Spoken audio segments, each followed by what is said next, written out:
She'll be joining me. Madam, your name, please, and your position as well. My name is Rubina Hajat. I'm coming from Blantyre. I'm the director of Nyasa International Academy. Nyasa International Academy. Is Yes. it a higher education sort of institution? No, it isn't. At the moment, we've got full primary, Montessori primary, and high school education. But we are embarking on an e-learning platform.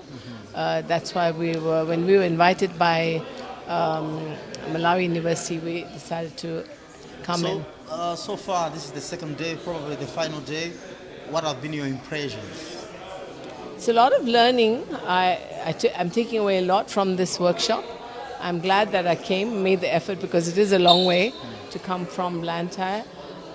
Yes, and I think we've got a lot of potential for putting this on the map and educate more people that are deprived. And I'm really hoping that the government can probably reduce the cost of this e-learning program, reduce the cost of people to have the access to it with the internet facilities and things like that.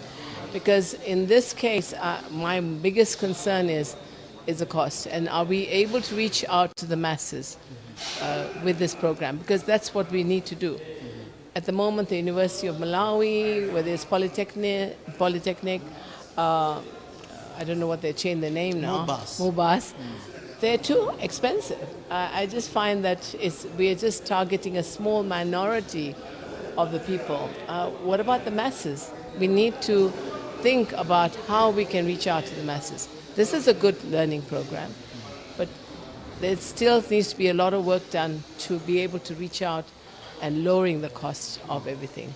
So from where you're coming from as a higher Sunday school sort of institution, probably are there many occupying the e-learning space, or you are sort of a pioneer? I'm not really sure how many people are there, but we're trying to put this in place from September. So hence my meeting with the CEO of Astria.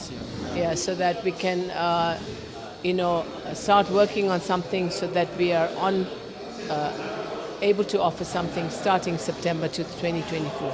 Very finally, there's been issues about the examinations integrity, or perhaps the degree or the qualification that you get through online are not being worth the salt. Have you been impressed by the guarantees that they gave? Yes. No, I think there is a lot of things that have already taken place, a lot of research with the way examinations are being held.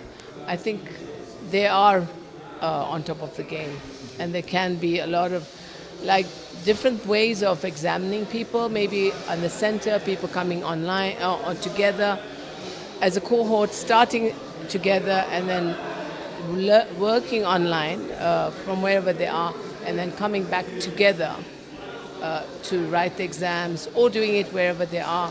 There are a lot of ways that they've improved, and I think it's going to get better.